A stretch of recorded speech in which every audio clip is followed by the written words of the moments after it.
I never thought I'd be telling this story, but here I am. My name is Piper, and I was 24 when everything in my life turned upside down. Back then, I had what most people would call a pretty good setup, a steady job as a manager at a decent company, my own rented apartment, and a boyfriend I was head over heels for. Jake and I had been dating for 6 months, but it felt like we'd known each other forever. He was charming, successful, and seemed to tick all the boxes. We'd talk for hours about everything and nothing, planning our future together. Things were getting serious, and I felt like I was living in a dream. "I think it's time you met my family," I told him one evening as we were cuddled up on my couch, watching some forgettable Netflix show. "They're going to love you. Even my sister will have to admit you're perfect." My sister, Emma, was 22 and had just graduated from college. She was still living with our parents, trying to figure out her next move. We'd always been close growing up, despite the 2-year age gap, but lately, she'd been distant. I chalked it up to post-graduation stress and her job hunt frustrations. The dinner with my family was set for the following weekend. I spent hours getting ready, wanting everything to be perfect. Jake brought wine and flowers, making my mother beam with approval from the moment he walked through the door. "Oh, Piper," Mom gushed, pulling me aside in the kitchen, "he's absolutely wonderful. Such good manners, and so handsome too." I noticed Emma rolling her eyes and letting out a small snort from her place at the counter, but I ignored it. She was probably just jealous that I had my life together while she was still finding her footing. The evening went better than I could have hoped. Dad and Jake bonded over their shared love of golf, Mom couldn't stop praising his career achievements, and even Emma's attitude seemed to thaw slightly by dessert. As we were leaving, Mom hugged me tight and whispered, "Don't let this one get away, sweetheart." Within weeks, Jake and I were talking about marriage.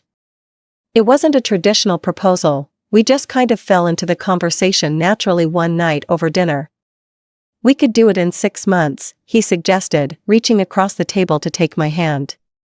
"Nothing too fancy, just family and close friends." My parents were overjoyed when we told them. They immediately insisted on paying for half the wedding expenses, with Jake's parents covering the other half. Emma sat quietly through the entire conversation, picking at her food and occasionally making these little huffing sounds that everyone pretended not to notice. The next 5 months were a whirlwind of wedding preparations. Every spare moment was filled with decisions about flowers, cake tastings, venue visits, and endless meetings with vendors. I was running myself ragged trying to balance my job with wedding planning, often staying late at the office to meet with our wedding organizer. That Tuesday started like any other. I had a morning meeting with the florist and was supposed to work late again to finalize the reception timeline with our coordinator. But around 2 p.m., I developed a splitting headache. My boss took one look at me and sent me home. I thought I'd surprise Jake. He usually worked from home on Tuesdays, and I figured we could order takeout and have a quiet evening together. Maybe he could help me with some of the wedding tasks that were piling up. The apartment was quiet when I unlocked the door, but I heard muffled sounds coming from our bedroom. I assumed Jake was on a work call, he often took them in there for better sound quality. I'll never forget what I saw when I opened that door. Jake and Emma, tangled in our sheets. My sister. My fiance. In our bed. Time seemed to stop.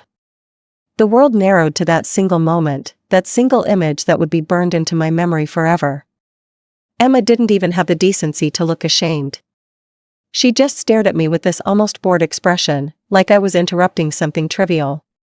"Piper," Jake started, scrambling to get up. "Baby, I can explain." Something inside me snapped. Without a word, I walked to the closet, grabbed their clothes, and marched straight to our 3rd-floor balcony. "Piper, don't," Jake called out, but it was too late. I'd already thrown everything over the railing, watching with grim satisfaction as their clothes scattered across the parking lot below. "Get out," I said, my voice eerily calm. "Both of you, now." Emma had to wrap herself in another sheet from our bed because all her clothes were now decorating the asphalt 3 stories below. The sight of her trying to maintain her dignity while shuffling toward the door in nothing but Egyptian cotton would have been funny if I hadn't felt like I was dying inside. As soon as they were out, I slammed the door and collapsed against it, sliding down to sit on the floor. I don't know how long I sat there, trying to make sense of what had just happened. The sun was setting when my phone rang. Mom's name flashed on the screen. For a moment, I felt relief. Surely she was calling to comfort me, to tell me everything would be okay. I couldn't have been more wrong. "How dare you humiliate your sister like that?" she hissed as soon as I answered. Throwing her clothes out the window? Making her walk out in a sheet? What were you thinking? I couldn't believe what I was hearing. What was I thinking? What was she thinking? She was in bed with my fiance. "You're always so dramatic, Piper." "This is exactly why." "Mom," I cut her off, my voice stronger than I felt. "The wedding is cancelled. I'll contact the vendors tomorrow." "No, you won't," she interrupted, her tone unnaturally calm. "The wedding is still happening.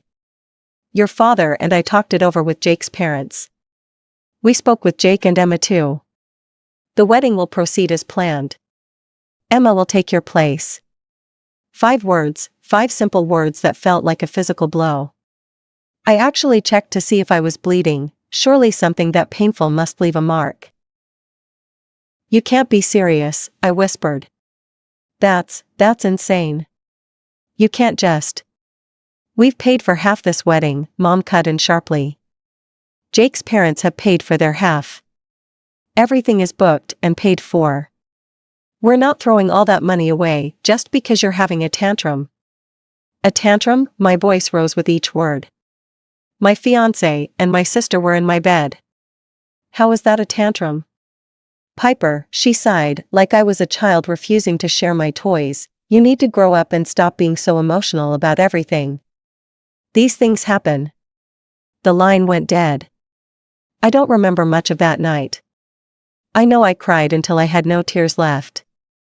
I know I screamed into my pillows until my throat was raw. I know I threw up twice, my body physically revolting against the betrayal. The morning sun found me curled up on the bathroom floor, still in yesterday's clothes. My phone had been buzzing periodically, but I couldn't bring myself to look at it. Finally, around 9 a.m., I saw my cousin Sarah's name flash across the screen. "Piper," her voice was hesitant. "I just got off the phone with your mom." She paused, and I could hear her struggling to find the right words. "She's been calling everyone in the family." My stomach dropped. "What's she saying?" "She's telling everyone that Jake broke up with you because he fell in love with Emma. She's saying it was all very civil and mature, but you're not handling it well." Sarah's voice got quieter. "They're telling everyone the wedding is still on, just with Emma instead." I closed my eyes, willing myself not to throw up again. "What else?" "They're telling everyone not to contact you for a while. They're saying you're behaving inappropriately and need time to process things properly." The bathroom tiles were cool against my forehead as I leaned against the wall. My entire family was being turned against me. My parents were painting me as the villain in their twisted narrative. They were protecting my sister, my cheating, betraying sister, while isolating me. Fury burned through me that morning, but it wasn't the destructive kind. I made my decision right there on that bathroom floor. I wouldn't give them the satisfaction of a scandal. I wouldn't cry, scream, or beg. I would simply disappear from their lives as completely as they had erased me from theirs. The next morning, I walked into my boss Karen's office, before she'd even had her first coffee. "I need more work," I told her, standing straight despite my exhaustion. "The most challenging projects you've got." "I want them all." She studied me over her glasses. "Piper, you're already handling a full load, and with the wedding." "There is no wedding," I cut her off. "And I need to be busier. Much busier." Something in my expression must have convinced her because she opened her drawer and pulled out a thick file. "The Thompson account. Nobody's been able to crack it. It's yours if you want it. I found a new apartment that weekend, a small studio across town. I changed my phone number, blocked every family member on social media, and threw myself into work like it was the only life raft in an ocean of pain. The Thompson account? I cracked it in 2 weeks. The Impossible Miller project? Completed it a month ahead of schedule. Every challenge Karen threw at me, I conquered. I worked 14-hour days, took online courses at night, and studied our competitors like my life depended on it. Working was the only thing that kept me from thinking about them. About how Emma and Jake were probably living their happily ever after in the house we'd planned to buy. About how my parents were probably doting on their good daughter while telling everyone what a shame it was about their eldest. A year passed. I got promoted to senior manager. Another year, director of operations. By the 3rd year, I was the youngest vice president in the company's history. My salary tripled. I bought a gorgeous apartment in the city center, the kind of place Jake and I used to walk past and dream about. But I bought it on my own, with my own money, and every time I walked through those doors, I felt a fierce pride that had nothing to do with anyone else. I started traveling. First, small trips, weekend getaways to nearby cities. Then bigger ones. Paris in spring. Tokyo in fall. The Greek islands in summer. I posted photos of all of it on Instagram, not to show off, but to remind myself how far I'd come. 3 years. 3 years of not hearing their voices, not sitting at their dinner table, not knowing anything about their lives except the one fact I couldn't escape, that Emma had married Jake. I heard it from Sarah, who mentioned it casually during one of our rare text exchanges, probably testing to see if I'd react. I didn't. I was happy. Really, genuinely happy. Not the kind of happiness I thought I had with Jake, which was all about pleasing other people and fitting into their expectations. This was a deeper contentment, one that came from knowing exactly who I was and what I was capable of. Or at least, I was happy until my phone rang one ordinary Tuesday afternoon. I stared at the unknown number on my phone screen, debating whether to answer. Something made me pick up, intuition, maybe, or just morbid curiosity. Hello? Piper, my mother's voice, sweetheart, is that you? The saccharine sweetness in her tone made my teeth hurt. She was speaking as if we'd just talked yesterday, as if nothing had ever happened. What do you want? I kept my voice neutral, professional, the same tone I used in board meetings. The fake cheerfulness in her voice cracked slightly. Your father and I need to talk to you. Could you come to the house? Please? We've had some serious discussions about everything. About you. I should have hung up. I should have blocked this number like all the others. Instead, I heard myself saying, when? Saturday? Around 6? I'll make your favorite dinner. Fine, I hung up before she could say anything else. The week crawled by. I threw myself into work even harder than usual, trying not to think about the upcoming visit. My assistant caught me staring at my calendar more than once, the Saturday appointment glaring at me like an accusation. When the day arrived, I spent an hour getting ready. Hair perfectly styled, makeup flawless, designer outfit carefully chosen. If I was walking into the lion's den, I was going to do it looking like someone they couldn't touch anymore. I drove my new Mercedes slowly through my old neighborhood, noting how little had changed. But when I pulled up to my parents' house, I barely recognized it. The place looked tired, worn down.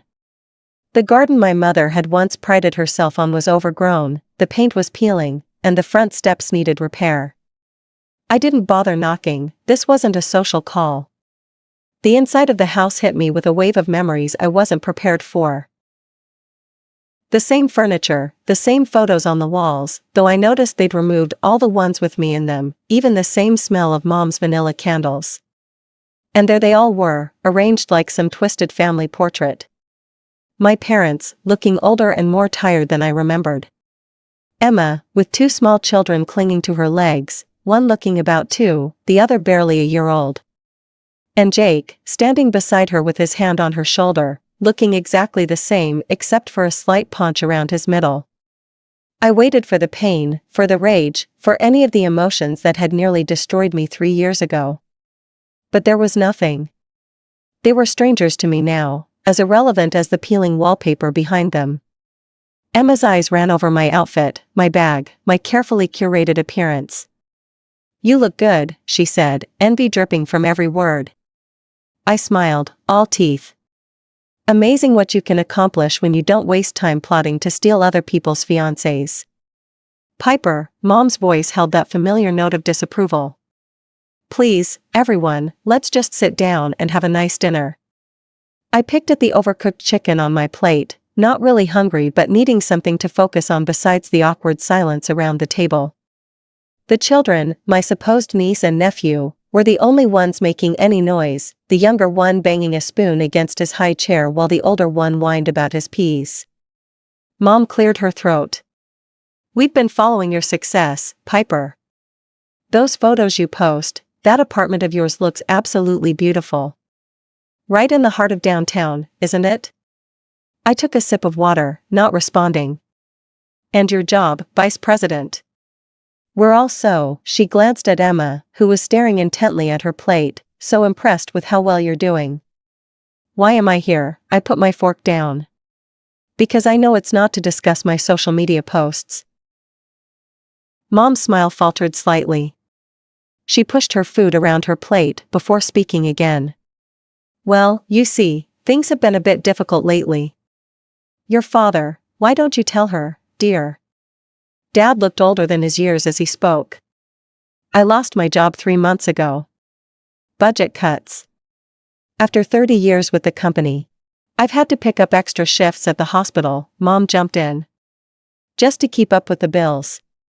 The mortgage, utilities, everything's so expensive these days." I kept my face neutral, waiting for them to get to the point. And of course, with Emma staying home with the kids, Mom gestured toward my sister, who was now trying to clean something off her younger child's face. "They're managing on just Jake's salary, but with 2 little ones." "What exactly does any of this have to do with me?" I asked, though I was starting to see where this was going. Mom's face brightened, apparently missing or choosing to ignore my tone. "Well, we were thinking. Emma really needs to find a job, but childcare is so expensive these days. And since you have such a flexible position." I stared at her, waiting for the punchline. It didn't come. "Are you?" I started laughing, I couldn't help it. "Are you seriously suggesting that I should babysit for them?"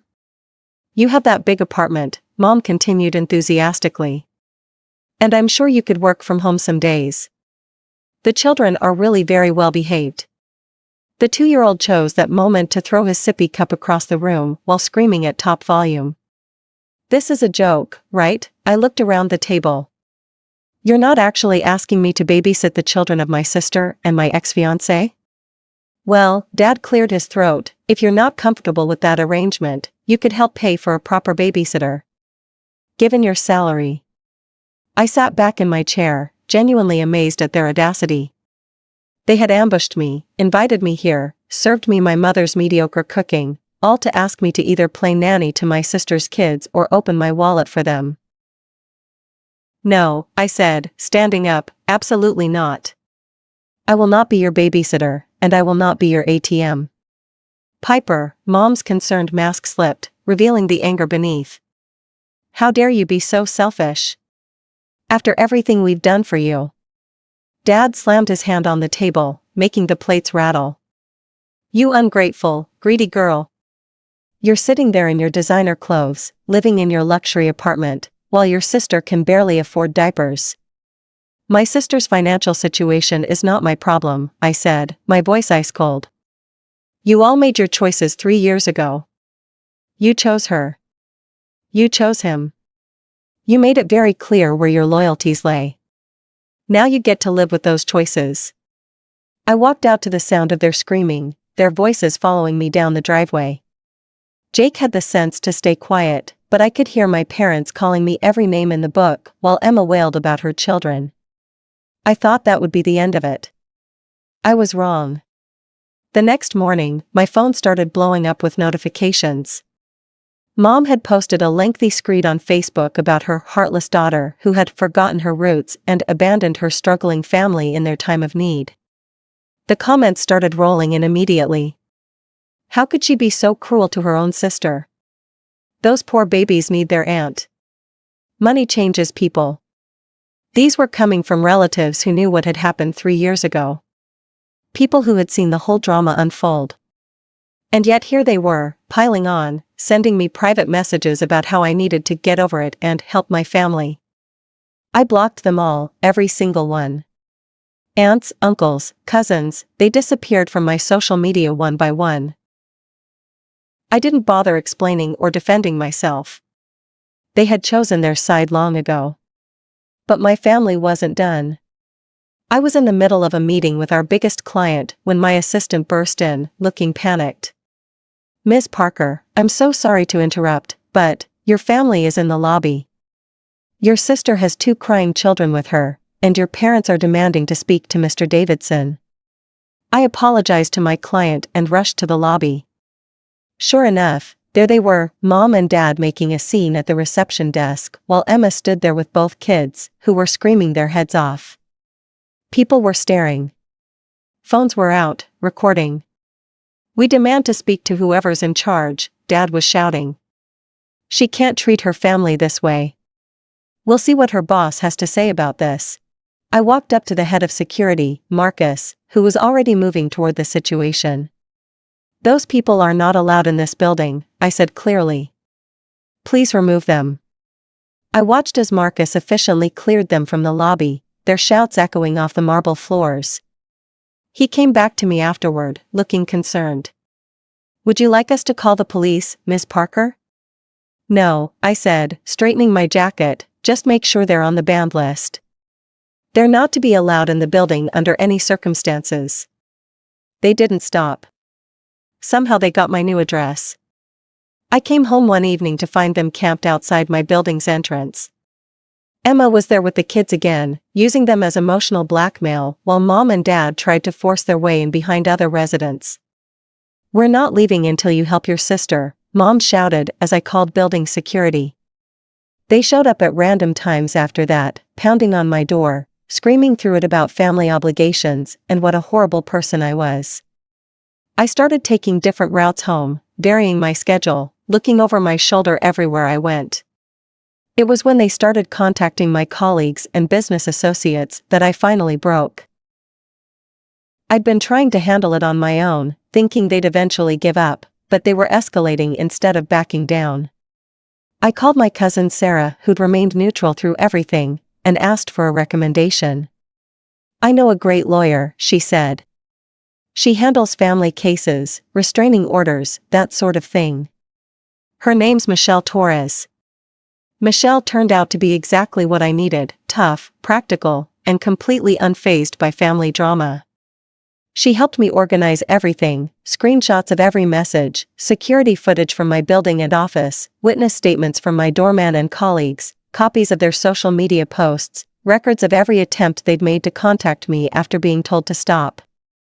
"We're asking for a restraining order," Michelle explained as we prepared for court. "They'll be legally barred from approaching you, your home, or your workplace. No contact through any means, physical, digital, or through third parties. And we're requesting $15,000 in damages for emotional distress and reputation damage." I wasn't prepared for how it would feel to see them in court. They looked smaller somehow, less threatening under the fluorescent lights. Emma had left the kids at home for once, though she still managed to cry on cue when called to testify. Their defense was weak, they were just trying to help their daughter reconnect with her family, they were worried about me, they just wanted me to see my nephews. The judge wasn't impressed. "The evidence of harassment is clear and substantial," he said in his ruling. "The restraining order is granted in full. The defendants are to have no contact with the plaintiff through any means, direct or indirect." The court awards the requested damages of $15,000. "This is ridiculous," Mom jumped up, screaming. "We're her parents. We have rights." "You ungrateful trash," Dad shouted at me. Emma dissolved into hysterics, wailing about her children again. The judge's gavel cracked like a gunshot. One more outburst and I'll hold you all in contempt. Furthermore, given your behavior in my courtroom, I'm adding a $5,000 fine for each defendant. That was 6 months ago. The restraining order works, they can't come near me, contact me, or post about me online. The damages and fines hit them hard financially, from what Sarah tells me, though I try not to think about them at all. I don't know what they're doing now. I don't know if Emma and Jake are still together, if the kids are growing up happy, if my parents have learned anything from all this. And the beautiful thing is, I don't care. I wake up each morning in my peaceful apartment, go to my job that I love, and live my life on my own terms. They say living well is the best revenge. But I'm not even interested in revenge anymore. I'm just living well, and that's more than enough.